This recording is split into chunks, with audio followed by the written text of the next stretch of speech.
Hello students, हम alcohol के classification की चर्चा कर रहे हैं। तो उसमें हम देख रहे थे कि अगर OH से जुड़ा हुआ कार्बन sp3 हाइब्रिडाइज है तो उसका क्लासिफिकेशन कैसे करेंगे। उसमें हमने प्राइमरी, सेकेंडरी और टर्शरी अल्कोहल्स के रूप में क्लासिफिकेशन देखा था, और आज हम देखेंगे एलिलिक और बेंजिलिक अल्कोहल्स क्या होता है।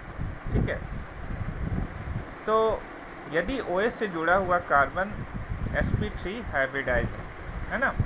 sp3 हाइब्रिडाइजेशन का मतलब तो आपको मैं कई बार बता चुका हूँ कि यदि कार्बन का जो चारों बॉन्ड है वो सिंगल बॉन्ड है तो ऐसा कार्बन क्या होगा, sp3 हाइब्रिडाइज होगा। ठीक है, तो यदि OH से जुड़ा हुआ कार्बन sp3 हाइब्रिडाइज है लेकिन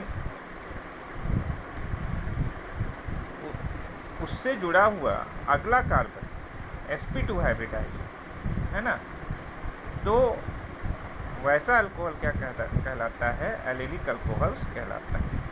अब जैसे ये अल्कोहल्स आप देख लो, CH2 double bond CH single bond CH2OH, इसमें जो ये अल्कोहल OH ग्रुप से जुड़ा हुआ ये कार्बन है, ये sp3 हाइब्रिडाइज है, यानी इसके चारों बॉन्ड सिंगल, दो हाइड्रोजन के साथ, इधर एक कार्बन के साथ, इधर एक ऑक्सीजन के साथ। लेकिन इसके बगल वाला ये वाला कार्बन देखो तो ये sp2 हाइब्रिडाइज है।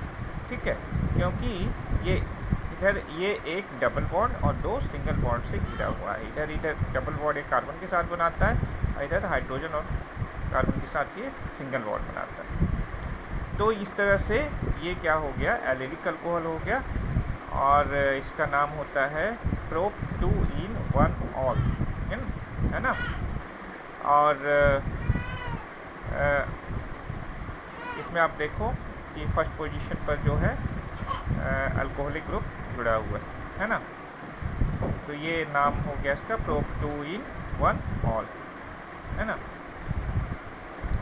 अब बेंजिलिक अल्कोहल्स क्या होता है वो हम देखेंगे।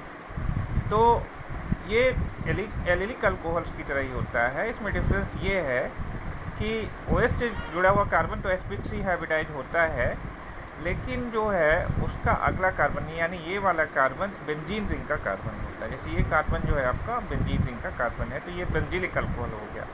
ठीक है, और आप जानते हो कि बेंजीन रिंग का जो कार्बन होता है क्या होता है, बेंजीन रिंग का कार्बन sp2 है, सारा कार्बन sp2 हाइब्रिडाइज होता है। तो ये वाला कार्बन जो OH से जुड़ा हुआ sp3 है, और ये उसके बगल वाला कार्बन जो बेंजीन रिंग का कार्बन है वो sp2, तो ये इसको बेंजिलिक अल्कोहल्स हम लोग कहते हैं। बेंजिलिक अल्कोहल्स में भी 3 टाइप्स हो जाते हैं।